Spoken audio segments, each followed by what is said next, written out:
is going to be Thomas Hughes, and he is a Bigfoot communicator.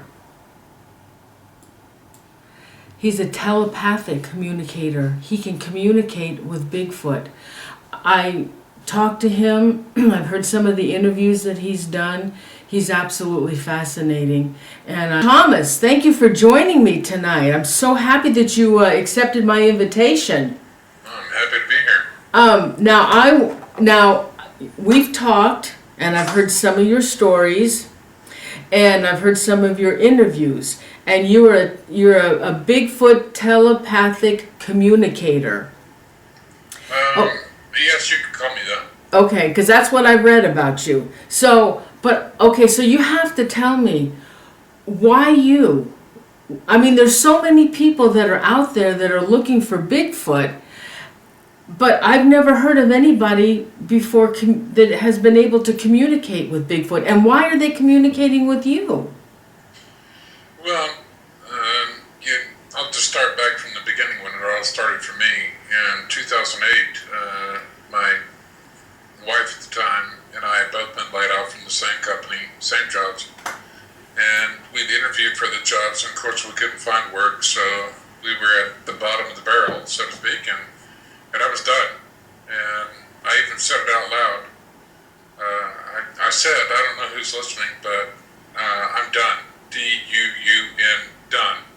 And I spelled it that way just to emphasize how done I was. And then I opened my mouth and inserted my foot and said the word but.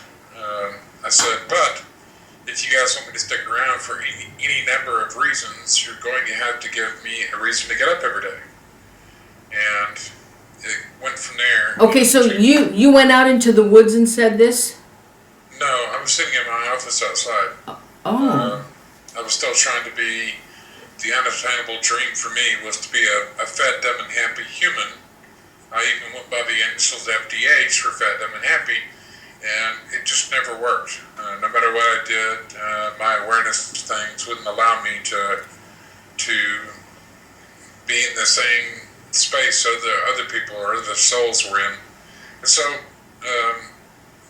I said what I said, and I was compelled the next day towards researching Bigfoot from the desk. And I started reading sighting reports from different sites here in America, and then I also read Dean Harrison's Yowie Forum over in Australia, and I began reading those and looking for behavior patterns. And I was able to discern a couple of behavior patterns from sighting reports. And also Diane Fossey was a big hero of mine during that time, because through her research or time she spent with silverback gorillas, I was able to figure out that it's as much their decision as it is mine. So I became very clear on the fact that I had made my choice, and it was now their turn to make their choice, and that's what I went out the door with. Because I didn't follow any of the what has been labeled the good old boy methods of setting up game cameras and everything else. I didn't do any of the things like traditional Bigfoot researchers do. I went out there very similar to Diane Fossey with no expectations. I would take a book with me, and even if nothing happened, I didn't waste my time, because I spent 2 hours reading a really good book. And so I never felt like that I was cheating myself by sitting in the woods for 2 hours or more. But and I went out there, and it was in May of 2008. I was walking down a dirt road at my family's place. My family has 900 acres, 10 miles down the road from me. So I was walking down that dirt road, and that's when I saw the female in person. She was about 50 feet away from me or so when I saw her. And did you guys make eye contact? Briefly, we did. She was kind of jogging between a stand of two trees. She was in that open area between two stands of trees, and I looked at her, and she looked at me, and I looked back down at the ground, and what I said out loud was not something that was thought. It was just, it came through me, and I said it out loud. What I said was, my God, how can anyone call them monsters? She's gorgeous, Oh. and she is, and it just kind of went from there. How big was she? Probably about 6.5 feet tall. I would guesstimate that her height was the same as mine. I'm 6'7". Now, what about the smell, the odor that they're supposed to give off? The only smell that I've ever smelled with her is like body odor. Like if you smell someone that's been working outside in the garden all day. So you were walking in the woods, and all of a sudden, here she comes. Now, usually, I mean, how many people have been trying to search for Bigfoot and make contact with them, and here they made contact with you? Why? Why do you think that is? Again, because I was at the bottom of the barrel and I was ready to go. So you think they were able to pick up on this? I think that life in general was picking up on this, and they want me here for any number of reasons. There's never just one. I wish it was that simple, to where it was just one, but it's never just one. So I'm here doing what they asked me to do. And what are they asking you to do? Okay, what are they asking you to do? Well, it's not a specific thing. So I set a new agreement in place in 2009, and the agreement I made is that I would keep putting one foot in front of the other, and if they wanted me to walk through it, they had to put it in front of me. And that was another open mouth insert foot moment, because nowadays I really can't. I stay locked in my house, and just sitting right here in this chair, I can't be a fat, dumb, and happy human, because I get Skype calls, phone calls, emails. It never stops. It doesn't ever slow down. Wow. So how often are you communicating with these, what do you call them, Bigfoot, Sasquatch, what do you call them? I just call them the hairy folks, and the ones I interact with ask me exactly what I meant with that, by that, because they want to make sure that you're showing them respect that they're showing you. So I had to detail it for them that it's a description of what they are. They're people, so I call them they're folks, and they have hair all over their body that's very visible, so they're hairy. And so I just call them the hairy folks, and they were agreeable to that term that I use with them, so I just call them the hairy folks. So they use telepathy. There's no speech. They use telepathy then to talk with you? Yes, and I call it mind speak, because telepathy is defined as hearing words in your head, and it's not always words. What is always there is emotion or feeling. Sometimes impressions or images come through as well, and then occasionally it is words. But I call it mind speak because all the communication, all minds on this planet emit the same energy, and so when their brain or their mind puts out a communication, it hits your brain or your mind, and then you begin to discern and disseminate what's being conveyed to you. And sometimes I will bounce things back and forth with them to make sure I have the exact meaning of what they're telling me. But I've had too much physical validation on that, where I've, 900 acres of land where there's no humans, and you're told, you're shown what is there. You go out there, and exactly what you were shown is right there. And so that's the kind of physical validation that I've had. And I always ask for validation. That's one thing I'm big on. I don't dismiss anything, but I simply put it over on the back burner as a possibility until I get validation on it. So how many people have you told this story to? I know I've seen your a lot of your interviews on the web, and how do people accept this from you? Do they accept it? Well, what I can say is that I was 38 when this started, and I'm 42 now. So in 4.5 years, I've taken more ridicule than I have in the first 38 years of life in this body. I've been called delusional, hoaxer, I live in a dream world, I'm a druggie, you name it, they've called me that before, and I just walk away from those people. I'm like, okay. until you look at yourself and ask yourself what you're doing that's not conducive to you actually seeing one, you probably won't. And so all these groups and all these organizations that are out there searching for Bigfoot, and they are not coming across them.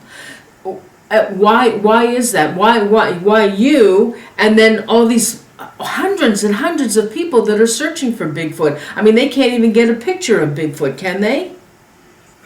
Generally, no. The thing that I had to understand, and I got pulled into a very quiet community of people. In fact, I was called by one this afternoon that I haven't spoke to in about 3 years, and she was bouncing things off me to make sure she was hearing correctly, because she communicates with the Sasquatch people much like I do, and she's here in Texas. So I spoke with her this afternoon and was giving her answers to questions that she had that were almost word for word what the Sasquatch people were telling her. And so I was validating for her what she heard from them, the communication that she had with them. And it was a little startling even for me, some of the questions she had, but I conveyed the messages, and I really kind of wish she hadn't called me, but she did, and it just goes like that. Mm.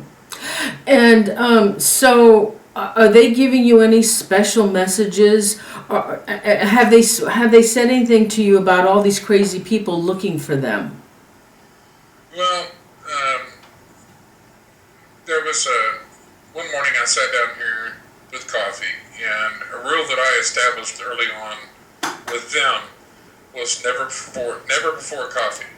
Don't interrupt me before I sat down here in this chair with a cup of coffee. Okay, just no, don't do it. And I've had to redo that rule a little bit.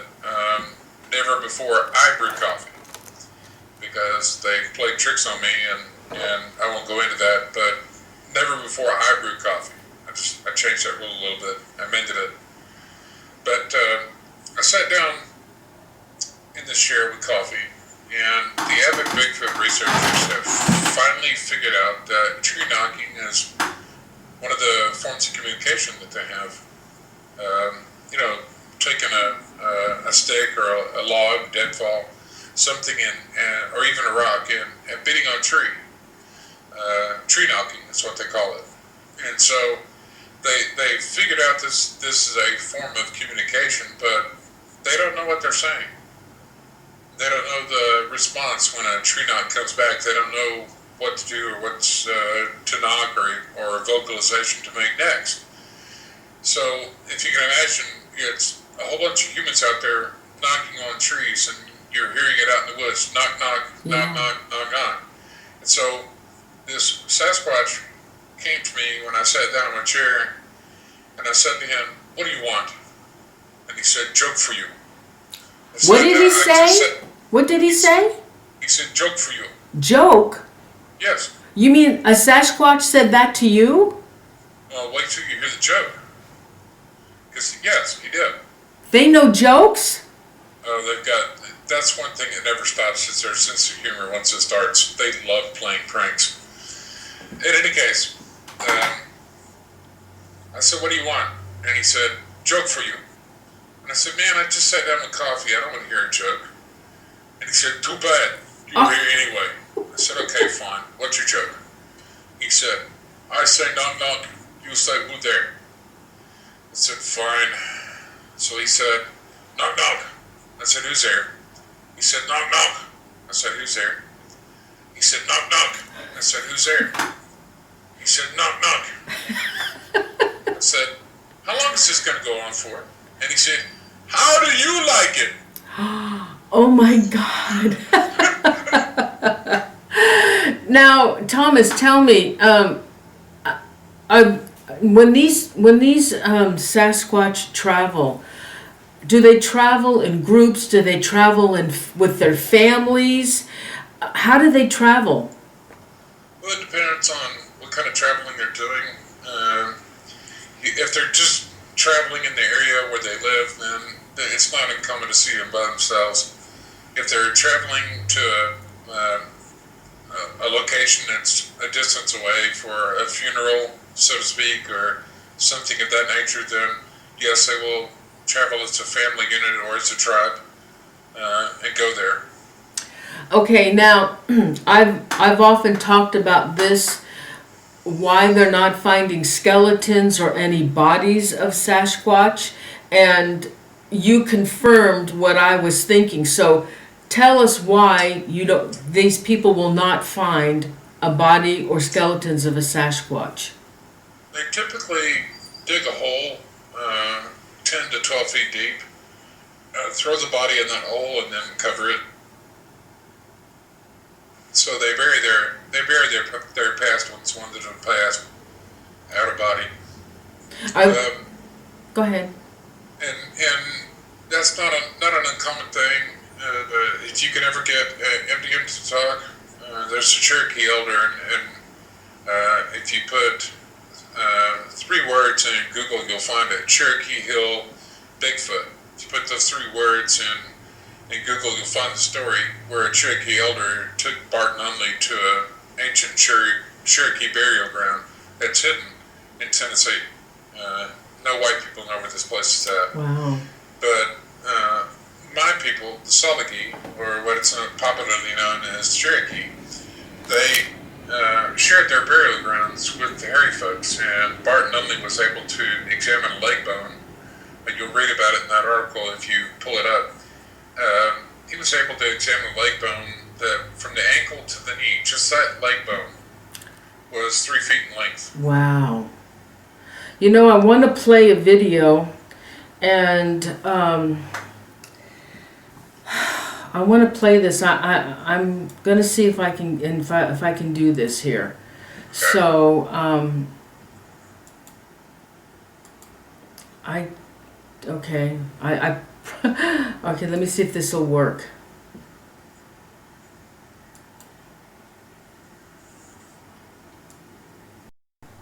Something died perhaps, and they're all expressing their sorrow, and it's just one of those audio clips that just really get your attention. There isn't any kind of coyotes or anything like that, because they are articulating, they're using their vocal cords.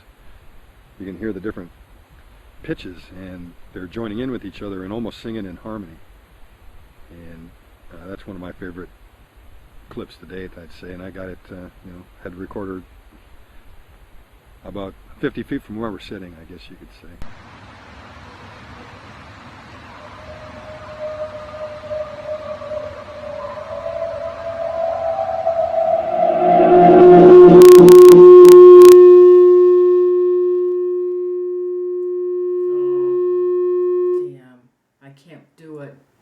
Now you're not going to be able to hear it.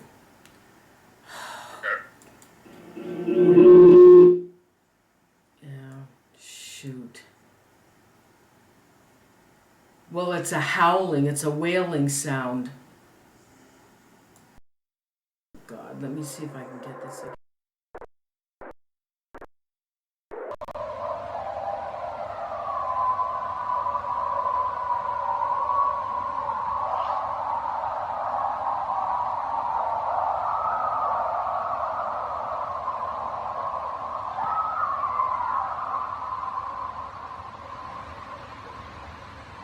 I recently got an audio clip here in Fouke, Arkansas.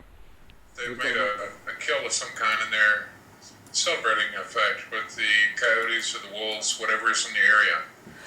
So the wailing, so that wailing isn't something like because somebody died, it's because it's a celebration or something? Yeah, they're celebrating the fact that they have food to eat, and they're giving thanks to the planet, Mother Earth. Oh my God, really? Yes. Because it sounds so sorrowful. The wailing is just so sorrowful and sad. Well, sometimes, and I'd have to listen to it closer, but yeah, sometimes there is. I've heard sounds that are very mournful or sorrowful at times, and I know what those are. So, but go ahead. I'm just so curious about all those sounds that I've heard on YouTube, the whooping, whoop, whoop, whoop sound, and of course the knocking and the howling that they do. Is that a form of communication maybe from another Sasquatch that might be a mile away or something? Sometimes, as I understand it, they need to make what's called a physical location call because they can all mind speak to each other. So that's not a problem as far as communication goes. Where the problem comes in at times is when they need to know where each other is physically at. That's where they use tree knocks, while they will use different items, whoops, tree knocks. Sometimes they'll do other things as well. But I'll give you a link, and if you click on that link and let that page load, you can play that for everyone. They'll be able to hear it over the show. Oh, okay. Let's see. You're gonna send me that? It's already right there in the Skype chat. Oh, well, unfortunately, I'm using a Mac. Well, it's in Skype, so you should be able to click on the link and bring up the website. If you can see the messenger portion of Skype. Yeah, on Mac you can't. Okay. Well, there's a website that everybody can go to is called East Texas Bigwoods. And on page 2 is what's called Siren Song. And I've heard that in person. The woman that recorded that lives about 2.5 hours from me. And she recorded the very thing that I've heard in the woods more than once. Okay, well, let me see if I can play that right now. Okay. Without any feedback. Okay. Oh, I've seen this page before. Okay, so let me go down. So where would I find this? It's on page 2, Sons of the Giants Part 2. And Siren Song is the audio recording she has. It's called Siren Song. Oh, Sounds of the Giants? Oh, no, Sounds... Yes. Okay, Sounds of the Giants Part 2. Yes, that page. Okay.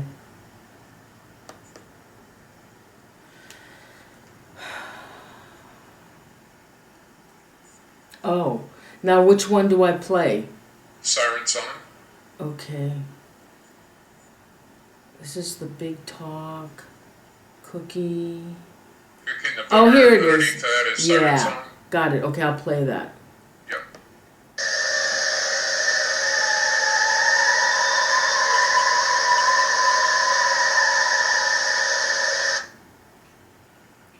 Okay, so what is that? It's a location call, and the female that I've interacted with, I've gone out there early in the morning before the sun comes up, and I'd ask her where she was at, and I would hear in my head, I'm close. And I'd say, well, that's nice, but that doesn't tell me how close or where. And can you make some kind of call? And so she'd make a call very similar to that one. Really? And I'd say back to her, okay, you're about 400 yards from me. Okay, I got it. And that's how I interact with them at times. Now, she also has here the howler. Is that part of Bigfoot? Yeah, all those recordings are possible Bigfoot signs or calls. You can go ahead and play that one if you'd like to. Let me play one more.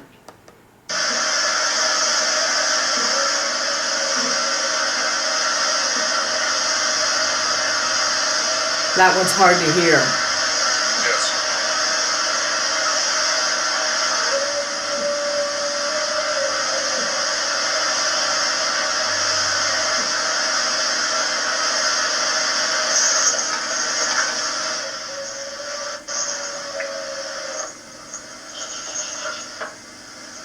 Yeah, that's a howling.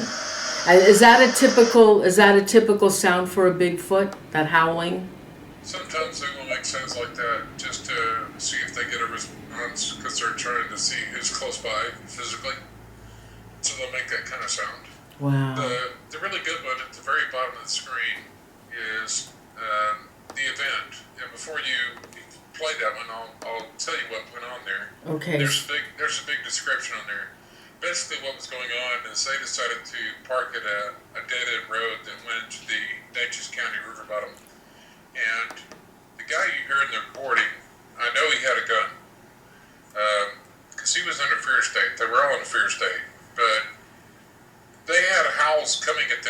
from 3 different directions.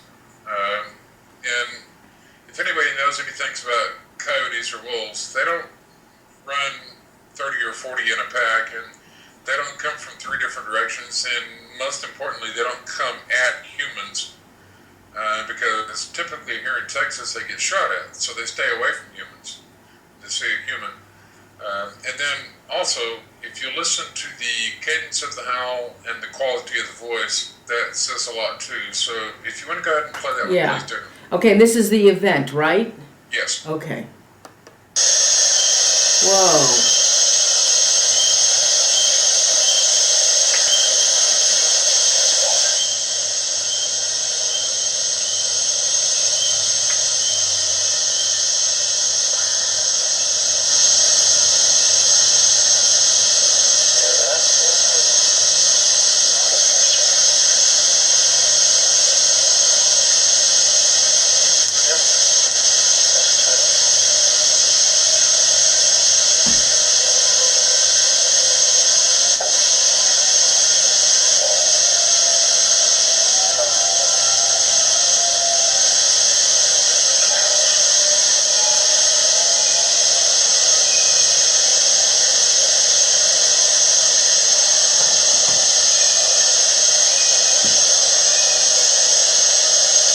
Okay, I can't play that all the way through, Thomas, because we're running out of time. So can you tell me about that? That howling is, it's, I don't know what to call that howling. It makes you feel sad.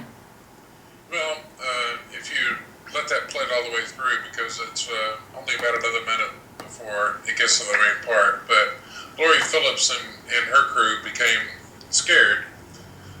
And she packed up her microphone and they started up the engines because they were frightened out of their wits by it, because they came up very close.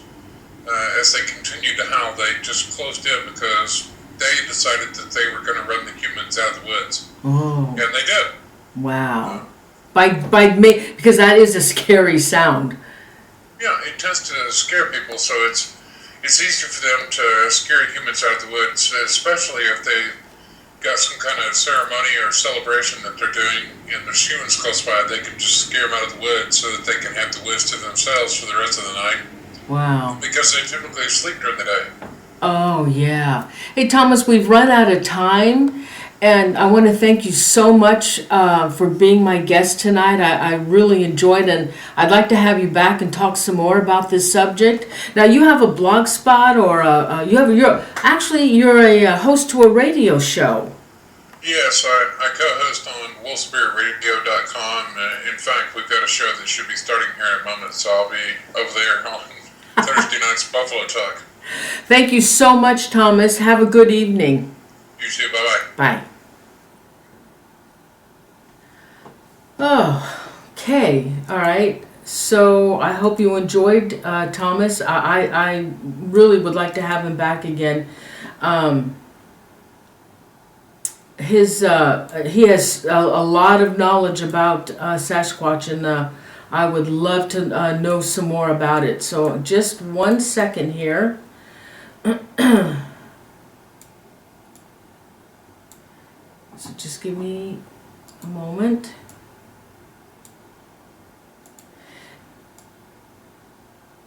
Okay. And our next guest is Michael Hathaway.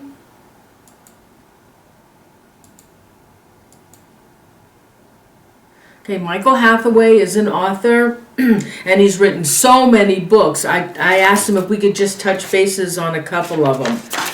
So let me call him right now.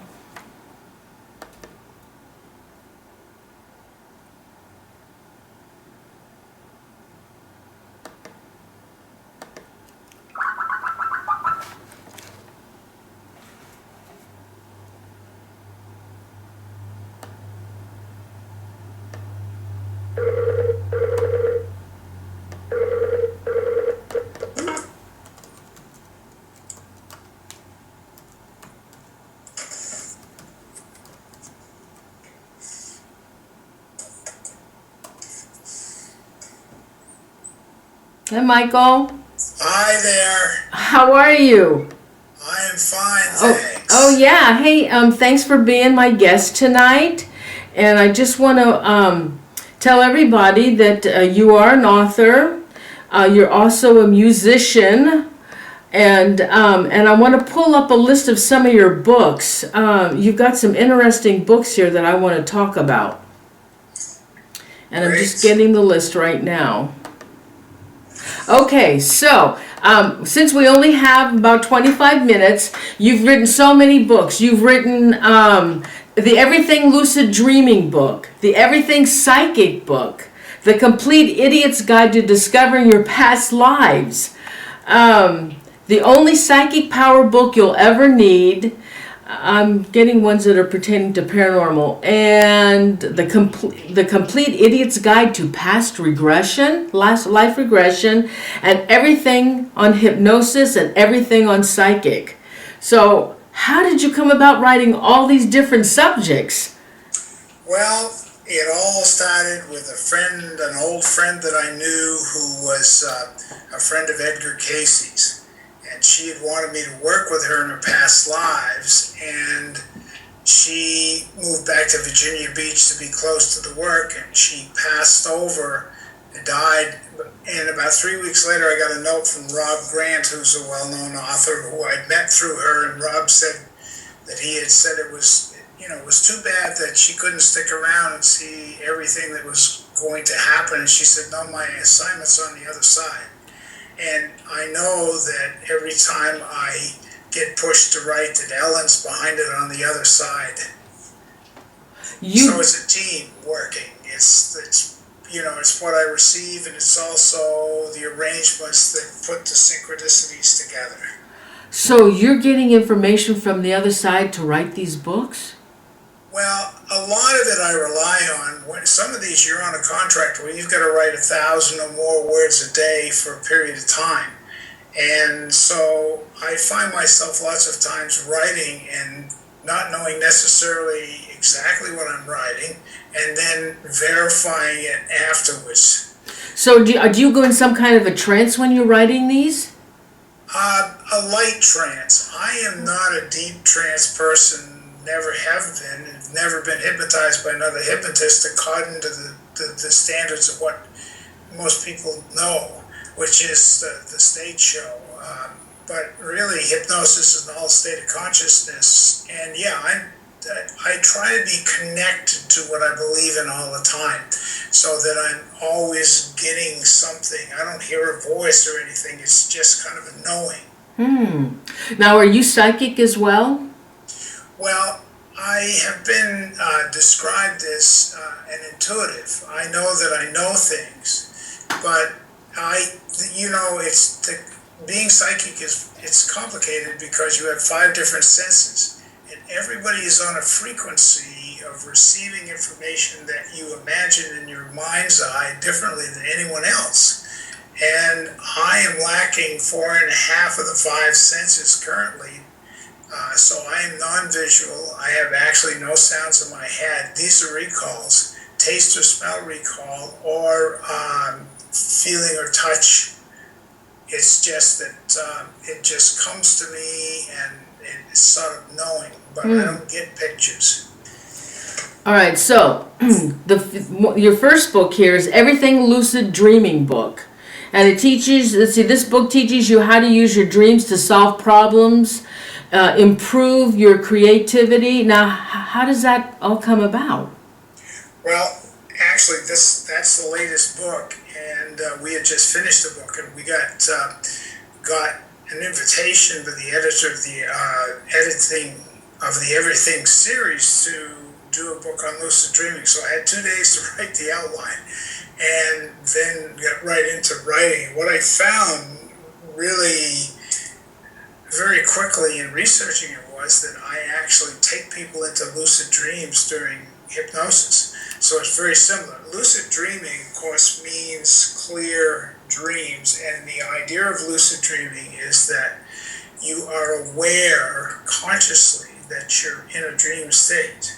And the theory and the application behind that is that once you become aware, you have the ability to manipulate the dream and to essentially use the dream in any way you want to uh, while you're in that dream state. But how does that make you more creative? Well, you can practice creativity while you're in a dream state. In other words, if you are in control of your dream, you can do anything you want. You could go study with some of the masters of the universe. You could practice your abilities. And the idea is that you give yourself a suggestion, almost like a post-hypnotic suggestion. But how can you do that when you're sleeping? Well, that's because you're consciously aware of what you're doing. That's the interesting thing, is that you're sleeping, but you're also conscious aware of it, so that you can then take control of your dream. There are natural lucid dreamers. Not everyone is a prolific lucid dreamer. Since I wrote the book and working on it, I've had one lucid dream. But there are very, very creative people that lucid dream every night. Really? Okay, yes. Now, are any of these older people that have been able to do that? Older people, yes, of various ages. Really? Because as you get older, you forget your dreams. And supposedly you dream every night, but as you get older, you don't remember your dreams. Well, you have the ability to, and again, this is suggesting to yourself that you will be aware of what you have dreamt. And it's the practice, really. In other words, if you continually program yourself to remember and remind yourself that you're going to remember, then part of that seeps into the unconscious mind, which then helps you recall it. And of course, the idea is once you're awake, you want to make notes. Interesting. Now, what about nightmares? When people see monsters, and what about people who feel like this thing about you're falling off a cliff and you catch yourself, You can Go ahead. You can re-dream the dream if you are consciously involved in the dream. And even if you woke up with a nightmare, you could lay still and just imagine stepping into that dream. But why do people dream of monsters and scary people? Well, there's several different things that play out in dreams. There are many, many different types of dreams. Some people have a lot of past life-related dreams that play over and over again, and sometimes it's something that happened that was negative in a past life, and that's the memory that they play back. Other people have scenarios like with monsters where, it'll play out as a monster, maybe a problem or something they're working on. I had an ex-student who was a natural lucid dreamer who told me when I was collecting stories for the book, she said that one night she became aware of her dream, and she stepped into the dream, became invisible, followed the crooks, had them arrested, and never had the nightmare again. Oh my God! I've never heard of anybody doing that before. And this girl was a student in school at the time, and she did it naturally without knowing, without being told what to do. And as I say, there are people that can do that. Stephen LaBerge, who's one of the great experts on lucid dreaming, was very natural as a teenager. And so, again, many people dream many times a week. But normally, a normal person would naturally have a lucid dream maybe 3 or 4 times in their life or more. But it isn't as regular unless you work towards creating it. Now, go ahead. I'm sorry. I didn't mean to interrupt. I have so many questions. Sorry, I have to get used to pausing. You could practice and practice and practice. I have so many questions I want to get in before our time is up. Now, what about this where people dream? Now, I've heard that not everybody dreams in color, that it's black and white. Oh, the people dream differently. remember, I'm a non-visual person. My own experience in dreaming, trying to figure out why I have no pictures in my mind, I will become aware every once in a while that I am dreaming. This is a lucid dream where I'm seeing something in color. Sometimes it is like an old-fashioned movie where there's a thin veil over it, and when I pull the veil back, all of a sudden it disappears. And the thing is, it's like you almost have to look at your dream with sort of like peripheral vision, because if you focus on it and really think about it, then it disappears. So just letting it play out. So as I allow that to happen, I will get snippets every once in a while of a dream that's taking place in color. Wow. Okay, so let's move on to this. You have so many good books here. How about A Complete Idiot's Guide to Past Life Regression? And this book is Simplified Guide to Past Life Regression. The reader will be led through a step-by-step process to help them visit their past and learn how to use this information in their life today and in the future. So tell me about that. Well, and let me also preface that the other book is a second edition of this book called Discovering Your Past Lives. It's got a whole lot of new material in it. I believe that we live our past lives as a natural phenomenon every day. In other words, we're constantly influenced by things that pop up from our unconscious mind, and we think of something and we may not be aware of where it comes from. We have likes, we have dislikes, fears that are created around what comes through our mind, and they may be something that really goes back before this life, something that you were born with. Really? But this doesn't happen to everybody. Well, I believe that most people are influenced on a daily basis by all of the memories of their soul. Really? Yes, I do. The words people use, the way they dress, their interests, all of the things that don't quite fit. And this is what I listen to very carefully, are descriptions like somebody should say, gosh, their words really wounded me. Well, okay, so how do they know what a wound feels like? And my question is, I love asking, how do you know what you know? Where'd you learn it? So now everybody can't remember these dreams of a past life regression, but you put them in a hypnosis state, and that's where this information comes out? Most of the work I do, believe it or not, Noreen, is while a person is wide awake. In other words, I just did a lecture recently at a convention on waking past lives, conversational past lives. Really?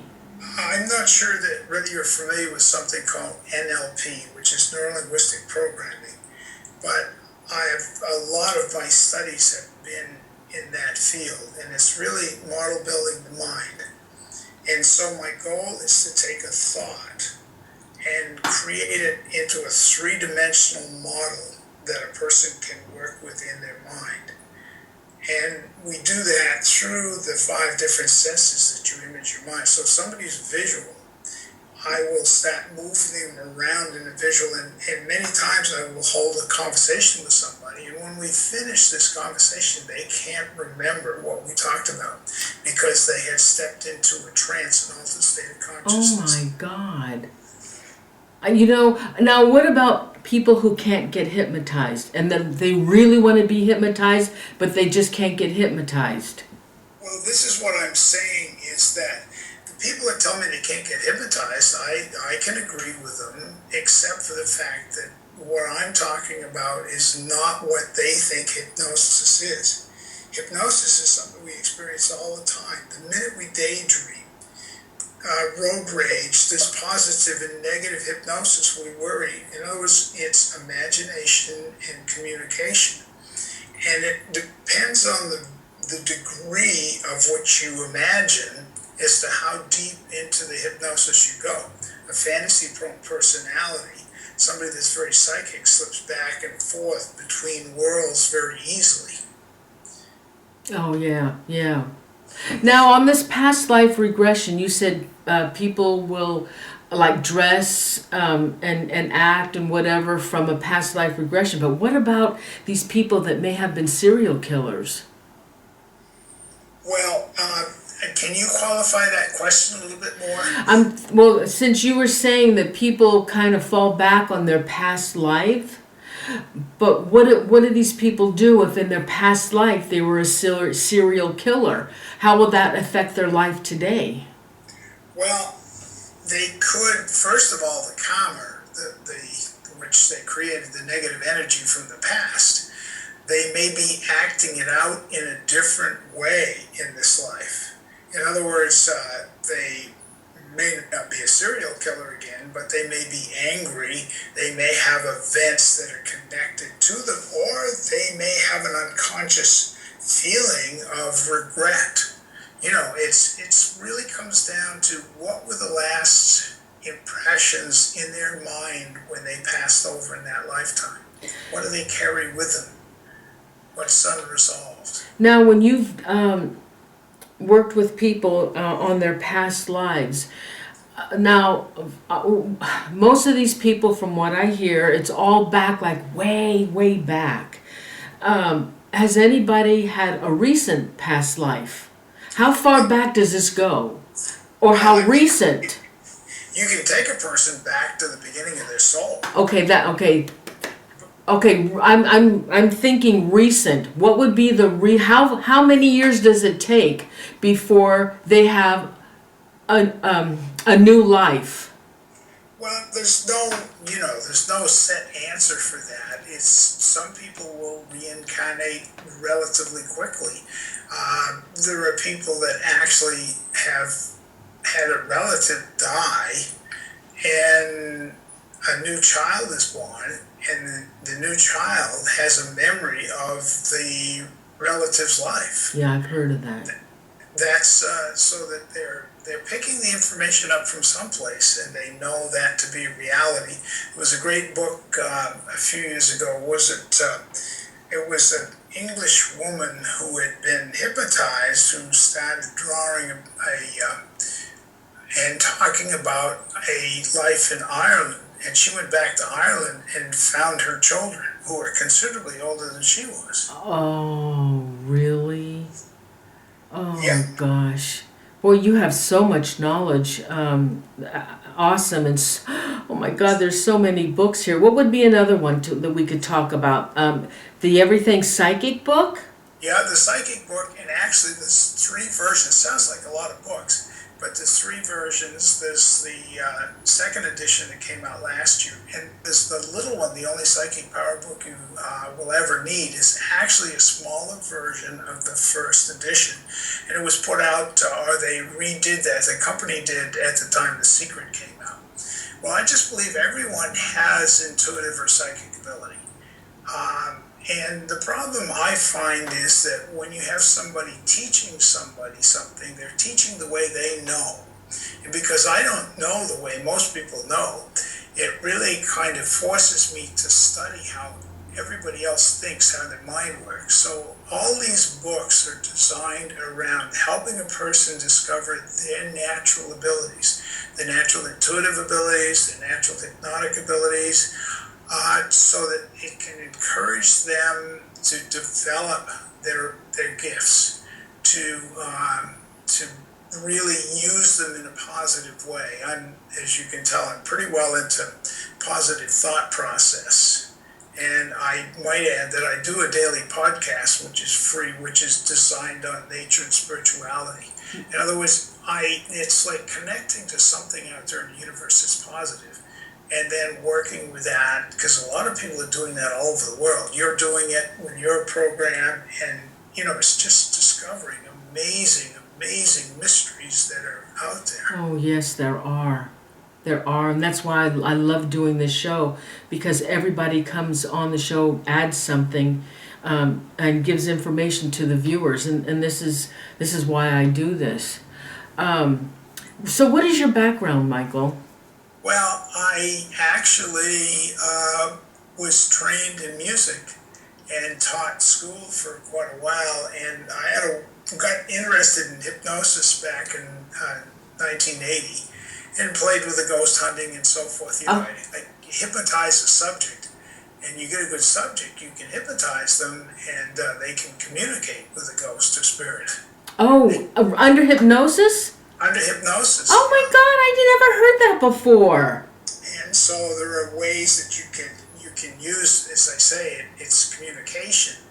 And the same thing I do with psychics, incidentally. You know, because psychics will be in a trance, but when I'm working with them, I can actually manipulate them around in their trance so they can gather more information. And so I got run over in '89, and I celebrate that every day. I got hit by a car going to summer school. Oh my God. And I believe that I had been training for a year and a half. I'd been obsessed with walking, doing 10 miles a day. And so my body was almost prepared for it. And so you wouldn't know that otherwise, and I have a leg that I just, take it easy on. But, and I got out of education in '94. I got a doctorate in hypnosis just before that, and made the move into doing what I'm doing full time. And we have a mountain here with mysteries on it, with sites that we haven't been able to identify through archaeologists yet to go back. You know, that's the whole thing. I didn't even know that. I'm just part of a bigger scheme. And so it's just a fascinating journey. If I can be a little kid every day, that's my whole goal, is to discover the next mystery on a quest. Wow, that is just awesome. Is there anything else? So why don't you give the people your website? It's michaelhathaway.com, and you can find that there, and information with what I do. I'm always open to communication with people that have questions. It's and you know that it's part of the thrill of meeting so many wonderful people all over the world. It's exciting. Yes, it is. And let's see, on his website, there's all his books are listed, his events. Is there anything else you'd like to add, Michael? Well, I'm just really thrilled that thank you very much for asking me on, and someday we'll have to do a live past life on you. Oh, I don't know if I'd want to know. Besides that, I've tried to get hypnotized 3 times and it never worked. Never. And I wanted to get hypnotized so bad and it didn't work. I got relaxed. What's your favorite smell? Lavender. Can you imagine that smell? No. Can you picture the lavender? Yes. Okay, you just hypnotized yourself. In other words, there's no lavender right there, right? I can see it. Yep, the image came from someplace. That's a light trance. Oh, really? Yeah. That's very interesting.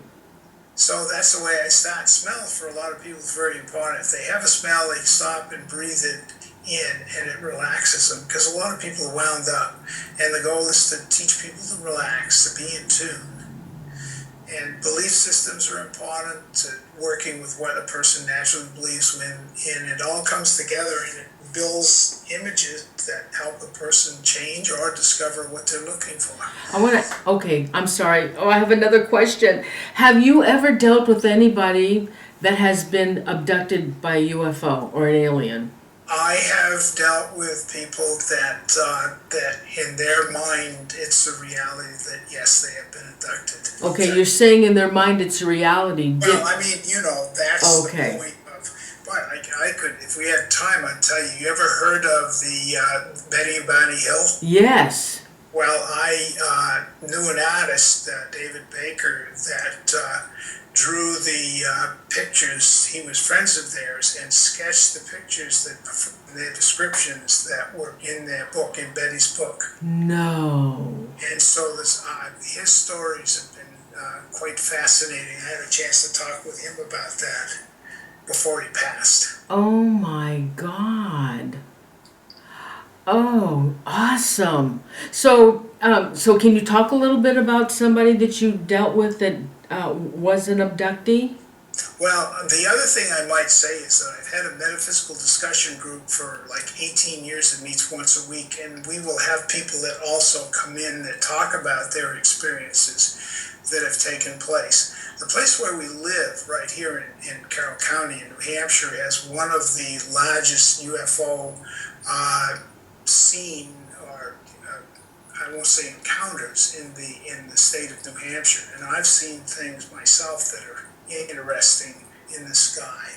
I can tell you of a woman that I know, in fact I talked with her recently, that went to visit Betty Hill. And she went to Betty Hill place with someone else that was having some abduction issues. And while they were sitting there in Betty's home, Betty looked out the window and her face turned like ashen white, and she said to the two people, "You need to leave now." Well, the other woman couldn't see out the window, but my friend looked out the window and saw a small spacecraft coming by at that time. And so they got up and they left. They weren't abducted, but they had that experience of, she had a visual encounter at that moment. Wow. Oh my God. I know a woman that also had a situation, and from what I can tell is that sometimes they materialize like mist or trucks or different. In other words, this woman was coming through the notch back in the 80s. And all of a sudden, in a rainy, foggy night, they like ran into a tractor-trailer truck and came right after them. And then all of a sudden, they realized it was over their heads. In other words, and it was just, they were going through the valley, but this thing stayed over their heads until they got down through the valley, and then it just went poof up in the sky. Oh my God. Now, any of these people under hypnosis, did they like scream or and say, oh my God, stop it? Were they doing like any weird operational things on these people? Well, this particular one I had not worked with because she had afterwards just incredible vision problems and so forth. I have worked with someone that has had encounters where they came in her sleep and abducted her and found herself on a craft with, this happened quite a few years ago, so I'm just searching my memory, where it was, she described what it was and sort of had some machinery and so forth. Oh my God. And also, the situation was that she was aware that her family, in other words, there seems to be a history of visitations and families that runs, and she had been actually on the West Coast when it happened as a child, and it's like she can, through hypnosis, we went back to where she became aware of like time standing still a little bit there for a period, and then followed it through. Boy, she was so aware that she would not close her eyes even. So we did all that work with her eyes wide open. Oh my God. Oh God. Boy, I've had, that's awesome. I bet that is so much fun. That would be so much fun if I was in your shoes to hear that stuff. I don't go to movies because between those, you don't need to. They're all movies. They're fascinating. Yeah. Well, Michael, thank you so much for being my guest tonight. It was such a pleasure to have you on the show. You'll have to come back next year. I'll get a hold of you and we'll talk some more. Thank you so much for having me. I appreciate it very much. You're doing great work. Thanks, Michael. Thank you. I'll see you on Facebook. Right. Thanks. Go to it. Bye. Good night. Oh, okay. Everybody, thank you so much for joining the show tonight. Let's see, the next show will be October 18th. And that's going to be a good one. I've got two awesome guests. So I'll see you back on the 18th on Noreen.tv. at 6:30 Pacific time, 8:30 Central, and 9:30 Eastern. So thank you so much for joining the show tonight. I hope you enjoyed it, and I'll see you back on October 18th. Good night, everybody. Thank you.